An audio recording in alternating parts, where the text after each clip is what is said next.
Assalamualaikum warahmatullahi wabarakatuh. Selamat datang di video saya kali ini.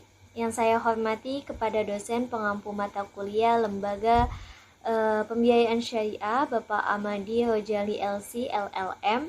Sebelumnya perkenalkan, nama saya Silvina, mahasiswi UIN Syarif Hidayatullah Jakarta, jurusan Manajemen Dakwah, Fakultas Dakwah dan Ilmu Komunikasi dengan NIM akhir 007. Saya sangat senang bisa bertemu dengan Anda di ruang virtual ini. Pada kesempatan kali ini, saya akan membahas topik yang sangat menarik dan penting dalam mata kuliah Lembaga Pembiayaan Syariah, yaitu tentang penentuan nisbah dan profit margin dalam pembiayaan syariah. Topik ini sangatlah relevan dan akan memberikan pemahaman yang lebih dalam mengenai konsep-konsep yang akan kita temui di kehidupan akademis maupun profesional. Sebelum kita masuk ke materi, izinkan saya mengingatkan kembali bahwa tujuan utama kita dalam kuliah ini bukan hanya untuk mendapatkan nilai, tetapi yang lebih penting adalah untuk mengembangkan pemahaman yang mendalam tentang topik yang akan kita pelajari. Ilmu yang kita pelajari hari ini tidak hanya akan berguna dalam ujian, tetapi juga akan menjadi bekal yang sangat berharga dalam perjalanan karir dan kehidupan kita di kedepannya. Dalam video ini, saya akan menjelaskan beberapa konsep utama yang menjadi dasar dalam topik atau materi yang akan kita bahas pada kesempatan kali ini. Kita akan membahas beberapa subtopik ataupun pokok pembahasan secara mendalam, dan saya akan memberikan penjelasannya secara jelas dan terperinci. Saya sangat berharap video ini bisa memberikan wawasan baru, meningkatkan pengetahuan, dan tentu saja memotivasi kita untuk terus belajar. Mari kita belajar bersama dengan semangat yang tinggi. Tanpa berlama-lama, yuk kita mulai saja pembahasan tentang penentuan nisbah dan profit margin dalam pembiayaan syariah. Selamat menyaksikan. Nah, teman-teman sekalian, dalam lembaga pembiayaan syariah itu ada yang namanya sistem syirkah atau bagi hasil dan penentuan nisbah bagi hasil dalam pembiayaan syariah. Yang terdiri dari yang pertama itu ada konsep akad mudharabah dan bagi hasil. Kemudian yang kedua itu ada syarat-syarat dalam akad mudharabah. Kita akan membahasnya secara satu persatu ya. Yang pertama tadi kan ada konsep akad mudharabah dan bagi hasil. Apa sih itu akad mudharabah? Nah, kata mudharabah itu secara etimologi berasal dari kata dor yang memiliki banyak arti. Sehingga bisa kita tarik kesimpulan ataupun tarik benang merahnya, yaitu bergeraknya sesuatu kepada sesuatu yang lain. Nah, dalam akad mudharabah itu diartikan sebagai sebuah akad kerjasama yang dilakukan antara dua belah pihak, yaitu antara sohibul mal sebagai penyedia dana dan juga mudharib sebagai pengelola dana. Nah, dalam akad ini itu akan memungkinkan untuk mendapatkan keuntungan usaha dan juga memungkinkan terjadinya kerugian dalam sebuah usaha. Nah, keuntungan di sini yang dibagi itu menurut sesuai dengan kesepakatan yang telah dituangkan dalam akad mudharabah, yaitu berupa besarnya nisbah bagi hasil. Sedangkan dalam hal kerugian itu ditanggung oleh sohibul mal selama kerugian itu bukan diakibatkan oleh kelalaian dari sang mudharib. Ini beda nih kalau misalkan kerugiannya itu disebabkan oleh kecurangan ataupun kelalaian sang mudharib ini, maka ia itu harus bertanggung jawab atas kerugian tersebut. Bagi hasil menurut terminologi itu sering disebut sebagai profit sharing atau yang artinya itu distribusi beberapa bagian dari laba pada pegawai dari suatu perusahaan. Nah, ada pendapat juga yang mengatakan Bagi hasil itu adalah sistem pengolahan dana dalam suatu perekonomian Islam dengan membagikan hasil usaha antara pemilik modal dan juga pengelola atau pengguna dana. Nah, dari sini kita dapat simpulkan bahwa bagi hasil itu adalah sebuah sistem pengelolaan dana dalam pembagian hasil usaha yang terjadi antara bank dan penyimpan dana. Nah, masuk yang kedua, ada syarat-syarat dalam akad mudharabah nih, guys. Apa sih, apa saja sih yang ada dalam syarat-syarat akad mudharabah itu? Yang pertama, bank dalam hal ini itu bertindak sebagai pemilik dana yang menyediakan dananya secara penuh dan nasabah itu bertindak sebagai pengelola dana dalam kegiatan usaha yang dilakukan. Jadi bank di sini itu sifatnya cuman eh, menyediakan dananya saja, tetapi yang mengelola seutuhnya itu adalah para nasabahnya. Kemudian yang kedua, jangka waktu untuk pembiayaan, pengembalian dana, dan pembagian keuntungan yang didapatkan itu ditentukan berdasarkan kesepakatan bank dan nasabah yang tertera dalam akad. Maksudnya itu harus sesuai dengan eh, akad yang telah disepakati di awal, baik itu dari pembiayaan, pengembalian dana, dan juga pembagian keuntungannya. Kemudian yang ketiga, bank itu tidak memiliki kewajiban untuk mengelola usaha dari nasabah, tetapi memiliki hak dalam mengawasi dan membina usaha yang nasabah jalankan. Jadi bank di sini itu sistemnya cuman mengawasi usaha para nasabahnya ya guys. Kemudian yang keempat, pembiayaan itu diberikan dalam bentuk tunai ataupun barang. Yang kelima, dalam hal pembiayaan yang diberikan dalam bentuk tunai itu harus dinyatakan jumlahnya. Yang keenam itu, dalam hal pembiayaan juga diberikan dalam bentuk barang, maka barang yang diserahkan itu harus dinilai berdasarkan harga perolehan ataupun harga pasar yang wajar. Dan yang ketujuh, ada pembagian keuntungan ataupun bagi hasil yang didasarkan dari pengelola dana yang dinyatakan dalam bentuk nisbah yang telah disepakati dalam akad. Yaitu adalah syarat-syarat dalam akad mudharabah. Kita lanjut ya.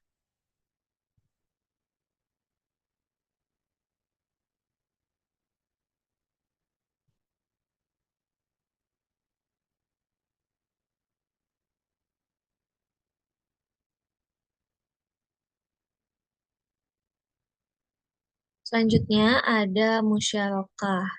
Apa sih akad musyarakah itu? Musyarakah diambil dari kata syirkah yang artinya mitra, sekutu, atau kongsi, serikat. Nah, akad musyarakah adalah sebuah bentuk kerjasama antara dua pihak atau lebih yang saling berbagi modal, keuntungan, dan resiko dalam suatu usaha. Nah, dalam akad ini, semua pihak yang terlibat aktif dalam pengelolaan usaha dan memiliki hak untuk mengambil keputusan yang berkaitan dengan operasional perusahaan. Nah, akad musyarakah dapat diaplikasikan dalam berbagai sektor ekonomi seperti perdagangan, industri, pertanian, dan lain sebagainya. Akad ini juga telah diatur dalam Fatwa Dewan Syariah Nasional MUI tentang pembiayaan musyarakah.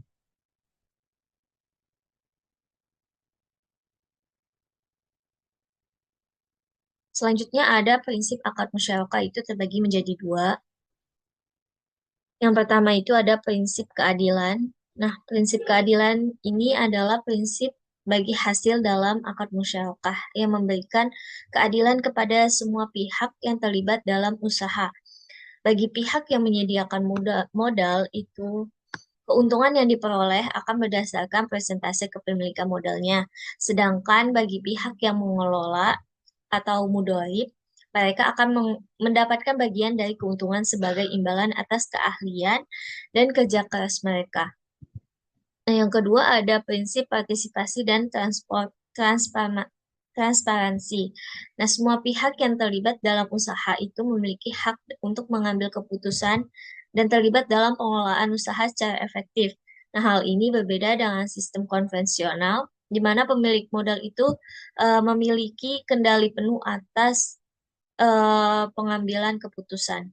Jadi kalau misalkan di konven itu yang megang eh, jalannya usaha itu adalah sang pemilik modal. Sedangkan kalau misalkan di syariah, itu semua pihak yang terlibat dalam usaha itu memiliki hak dan kewajibannya. Next ya. Next. Selanjutnya itu ada sistem bagi hasil atau profit and loss sharing. Nah, syirkah atau kerjasama itu disebut juga syarikah yang memiliki akad musyarakah dan mudharabah yang merupakan produk pembiayaan bank syariah. Nah, konsep ini yaitu kerjasama syirkah dan mudharabah ini merupakan pelaksanaan ta'awun. Ta'awun itu artinya gotong royong ya. Dengan prinsip bagi hasil yang menjadi ciri khas kaum muslimin. Prinsip bagi hasil yaitu landasan operasional utama bagi produk-produk pembiayaan mudharabah dan juga musyarakah dalam perbankan syariah. Nah, prinsip inilah yang membedakan bank syariah dengan bank konvensional. Prinsip bagi hasil di Indonesia itu ada dua metode. Yang pertama itu ada profit sharing dan yang kedua ada revenue sharing. Next, kita next.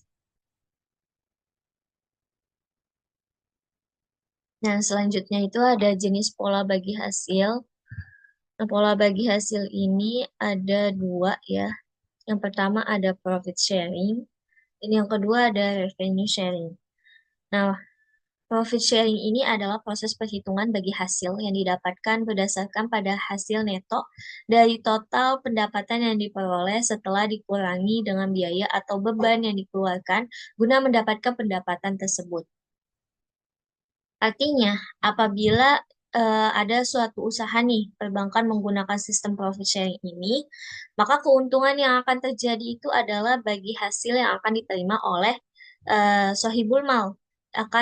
Sohibul mal ini akan menerimanya secara semakin kecil, semakin menurun gitu loh. Pada perbankan syariah, istilah yang digunakan yaitu profit and loss sharing yang mana berarti sebagai pembagian antara untung dan juga rugi dari pendapatan usaha yang diterima atas hasil dari usaha yang telah dilakukan. Nah, yang kedua ada revenue sharing. Revenue sharing ini adalah suatu proses penghitungan bagi hasil yang berdasar pada total pendapatan yang diperoleh sebelum dikurang dengan biaya atau beban yang dikeluarkan.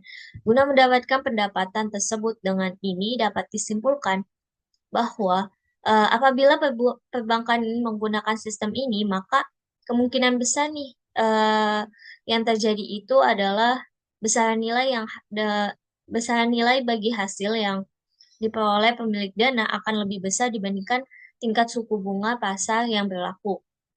Kayak gitu.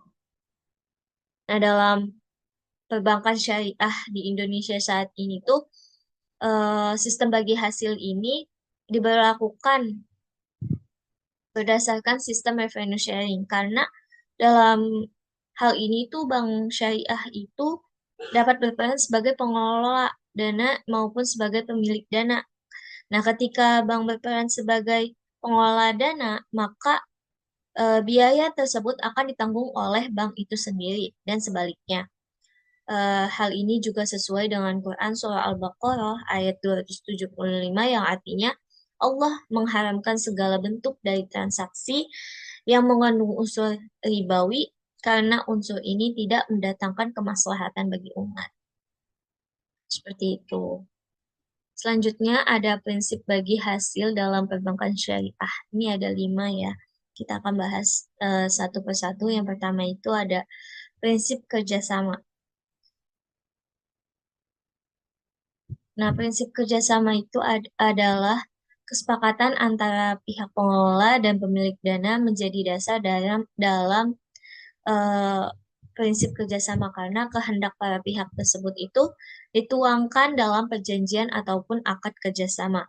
Yang kedua ada prinsip kepercayaan. Kepercayaan dalam hal ini itu merupakan hal yang penting dan yang harus ada gitu.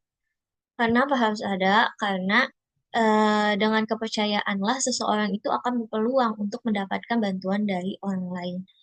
Yang ketiga itu ada prinsip kehati-hatian. Prinsip yang sangat penting nih guna mencapai dan bisa mewujudkan sistem perbankan yang baik, kokoh, kuat, dan juga sehat. Kemudian yang keempat ada prinsip tanggung jawab. Setiap kegiatan itu pastinya selalu memiliki resiko. Apalagi ini sebuah usaha, pasti resikonya itu sangat besar. Nah, nggak kecuali nih dalam kegiatan perbankan syariah, sehingga prinsip ini itu harus diterapkan bagi para semua pihak yang terlibat. Dan yang terakhir, yang kelima itu ada prinsip keadilan.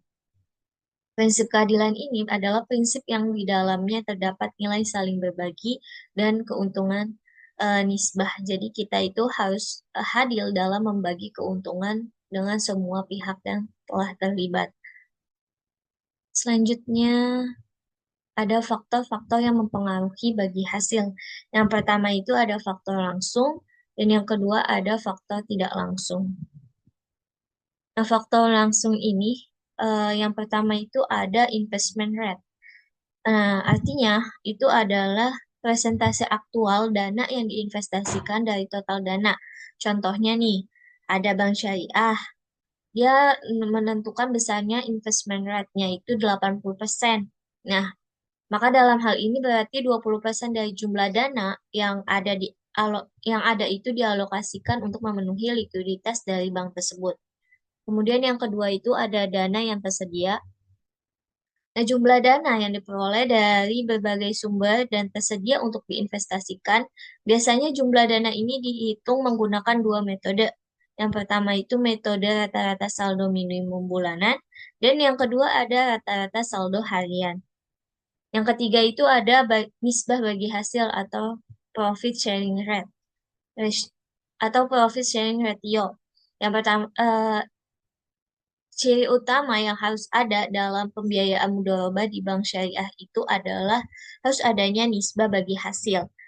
Eh, karena nisbah ini sangat menentukan dan juga eh, nisbah ini harus ada gitu dan telah disepakati di awal akad. Kemudian yang kedua itu ada faktor tidak langsungnya. Faktor tidak langsung yang mempengaruhi bagi hasil itu yang pertama ada penentuan butir-butir pendapatan biaya bank. Nah, nasabah itu harus melakukan share dalam pendapatan dan biaya bagi hasil yang berasal dari pendapatan setelah dikurangi dengan biaya-biaya yang disebut profit sharing. Begitu juga sebaliknya, apabila bagi hasil itu hanya berasal dari pendapatan dan semua beban ditanggung bank, maka hal ini disebut revenue sharing. Kemudian yang kedua itu ada kebijakan akunting. Nah, bagi hasil yang telah ditentukan di awal akad itu tidak secara langsung dipengaruhi prinsip dan metode akunting yang ada di bank yang bersangkutan, terutama yang berkaitan dengan pengakuan pendapatan dan beban. Itu adalah faktor-faktor yang mempengaruhi bagi hasil. Selanjutnya ada nisbah bagi hasil. Nisbah adalah rasio perbandingan pembagian keuntungan pemilik dana atau yang sering disebut sohibul mal dengan pengelola dana itu mudharib. Bagi hasil merupakan keuntungan yang didapatkan dari kegiatan usaha yang dilakukan baik dari sisi pengelolaan, baik investasi ataupun transaksi jual beli yang diberikan kepada konsumen. Nisbah bagi hasil di sini berarti presentase atas keuntungan yang akan diperoleh dari suatu kegiatan usaha antara sohibul mal dan mudharib yang mana didasarkan pada keputusan dan kesepakatan antara dua pihak yang berkaitan. Selanjutnya ada penentuan profit margin dalam pembiayaan mudharabah. Nah, penentuan profit margin dalam pembiayaan mudharabah ini ada 5. Yang pertama itu perbedaan kredit dan margin keuntungan. Nah, apa sih kredit dan margin keuntungan itu? Kredit itu merupakan sebuah kegiatan pemberian uang ataupun barang kepada pihak yang membutuhkan dan sistemnya itu mengharapkan imbalan atau upah atas barang atau uang tersebut yang berupa bunga kredit ataupun juga bisa pemberian prestis kepada seseorang yang mempunyai harapan pengembalian. Kemudian apa sih itu margin? Margin itu adalah rasio profitabilitas yang digunakan untuk mengukur efektivitas manajemen perusahaan secara keseluruhan yang ditunjukkan oleh besar kecilnya keuntungan yang diperoleh perusahaan yang berhubungan dengan penjualan dan investasi. Kemudian yang kedua ada faktor naik turunnya margin keuntungan itu ada tiga. Yang pertama itu biasanya ada biaya overhead. Yang kedua itu ada cost of Leonable Fund. Dan yang ketiga ada profit target. Nah, yang ketiga nih ada akad murabahah. Kalau tadi kan kita membahas akad mudharabah, kemudian di sini kita akan membahas akad murabahah. Murabahah ini adalah jual beli barang pada jual beli barang dengan tambahan keuntungan yang telah disepakati. Di sini di sini itu diartikan bahwasannya penjual itu harus memperhitungkan harga produk yang ia beli dan menentukan suatu tingkatan keuntungan sebagai tambahannya. Contoh, pedagang eceran nih membeli komputer dari grosir dengan harga 10 juta. Nah, kemudian si pedagang ini menambahkan keuntungan sebesar 750.000 dan kemudian dia menjual kembali kepada si pembeli dengan harga 10 juta 750.000. Nah, pada umumnya si pedagang eceran ini tidak akan memesan dari grosir sebelum ada pesanan dari si sang calon pembeli. Dan mereka itu sudah menyepakati tentang lama pembiayaan, besar keuntungan yang akan diambil pedagang eceran, serta besarnya angsuran kalau memang akan dibayar secara angsuran. Nah, jadi tadi ya sistem akad murabahah tuh kayak gitu harus udah ada perhitungannya karena itu akan sangat berpengaruh terhadap usaha tersebut. Kemudian yang keempat ada syarat bai murabahah. Itu yang pertama harus digunakan untuk barang-barang yang halal, bukan barang-barang yang haram atau ilegal ya teman-teman. Kemudian yang kedua, penjual itu harus memberitahukan biaya modal kepada nasabah. Yang ketiga, kontrak pertama itu haruslah sesuai dengan rukun yang telah ditetapkan. Kemudian yang keempat, penjual itu harus menjelaskan kepada pembeli bila terjadi cacat atas barang setelah melakukan sistem pembelian. Kemudian yang terakhir, penjual harus menyampaikan semua hal yang berkaitan dengan pembelian, contohnya jika pembelian dilakukan secara hutang. Nah, jadi dapat kita simpulkan ya teman-teman sekalian, dalam perbankan syariah, penentuan nisbah bagi hasil dan profit margin menjadi elemen penting dalam transaksi pembiayaan. Nisbah bagi hasil itu diterapkan dalam akad-akad seperti mudharabah dan musyarakah, di mana bank dan nasabah berbagi keuntungan berdasarkan kesepakatan awal, faktor-faktor yang mempengaruhi nisbah dan margin keuntungan, termasuk biaya operasional, target keuntungan, dan juga risiko bisnis. Oleh karena itu, penerapan yang tepat atas nisbah dan margin keuntungan dapat meningkatkan keadilan serta kepuasan nasabah dalam pembiayaan syariah. Nah, jadi ini adalah materi mengenai topik penentuan nisbah bagi hasil dan profit margin. Mungkin itu saja yang dapat saya sampaikan. Kurang lebihnya mohon maaf, semoga bisa dipahami. Wassalamualaikum warahmatullahi wabarakatuh.